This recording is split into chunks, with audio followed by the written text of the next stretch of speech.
Il fut arrêté le char. Philippe et l'eunuque descendit tous deux dans l'eau, et Philippe baptisa l'eunuque.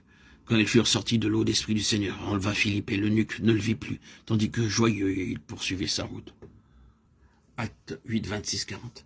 Dans cet incident simple mais instructif, nous avons l'Éthiopien, le Saint-Esprit, l'instrument humain, Philippe.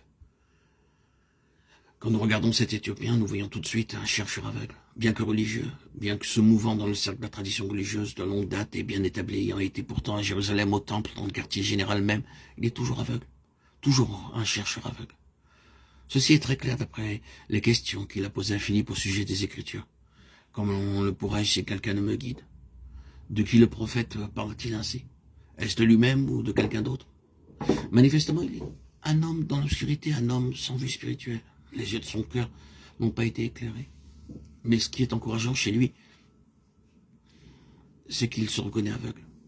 Il était un homme très important dans ce monde, un homme d'une considérable responsabilité et influence ses situations. Étant donné sa position, il aurait pu chercher des échappatoires. Lorsqu'il lui a été demandé au sujet de ce qu'il lisait, il aurait pu éluder la question en donnant quelques réponses évasives, réservées. Vous savez comment font les personnes qui n'aiment pas être tenues pour des ignorants? Surtout si elles sont considérées d'un certain rang, si elles ont une position à garder.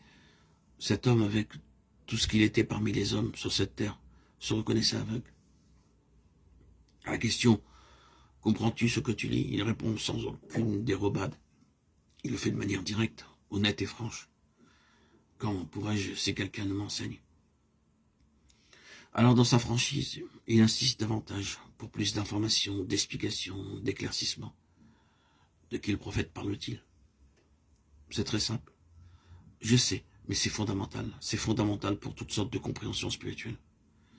C'est la base de toute connaissance spirituelle. Et cela gouverne chaque degré de progrès dans les choses spirituelles. L'humilité de ce grand homme est la clé de cette histoire. Il ne cherche pas à donner l'impression qu'il sait ce qu'il ne sait pas pour que l'autre ne pense pas qu'il comprend, alors qu'il ne comprend pas. Il commence juste à la place où vraiment et réellement il se trouve. Il savait dans son cœur qu'il ne comprenait pas et ne voulait pas donner une autre impression, mais que l'on sache où il en était exactement. Cela a donné au Seigneur un chemin entièrement ouvert. Cette attitude que le Seigneur a vue longtemps avant ne serait-elle pas la base de l'action de Dieu? Le Seigneur savait qu'il y avait un homme parfaitement honnête et humble, cherchant la lumière dans l'obscurité. Il put donc se mouvoir souverainement par des voies surprenantes sur de considérables distances et faire des pas importants. Car ce furent des pas importants que le Seigneur fit, afin de rencontrer cette vie.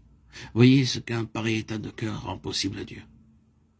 Combien de choses le Seigneur est prêt à faire quand il trouve un cœur comme celui-là.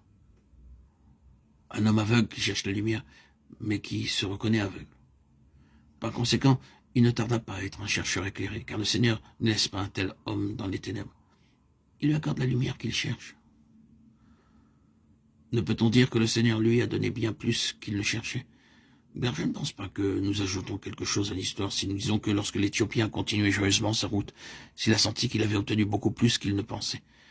C'est toujours ainsi. Quand le Seigneur fait une chose, il la fait correctement. Comme dit Spurgeon, ma coupe déborde et ma soucoupe aussi. Quand le Seigneur fait une chose, il la fait bien. L'homme a continué sa route avec une coupe pleine et débordante à présent, un chercheur éclairé. Il était parvenu à voir ce que tous les chefs religieux de son temps ne voyaient pas, et était incapable de lui montrer.